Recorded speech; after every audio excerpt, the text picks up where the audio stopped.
Ayu Dewi singgung keikhlasan di tengah isu Reggy Datau selingkuh. Istri Reggy Datau, yakni Ayu Dewi mengaku harus lebih banyak ikhlas sepanjang 2022. Dikatakan Ayu Dewi selaku istri Reggy Datau, dia memiliki banyak ketakutan selama tahun ini berlangsung. Semua unek-unek tersebut disampaikan Ayu Dewi pada Melanie Ricardo soal kesannya pada tahun 2022.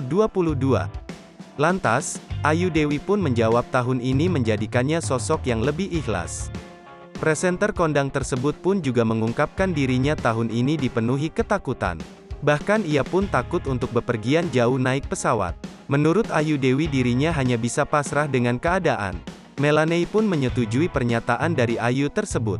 Selain itu, Ayu pun menjelaskan harapannya di tahun 2023. Ia ingin fokus melakukan pendekatan dengan anak-anaknya. Di tengah isu miring yang menimpa rumah tangganya, Ayu pun terlihat cuek. Ia tak pernah menanggapi omongan orang lain tentang suaminya yang digosipkan berselingkuh dengan Denise Chariesta.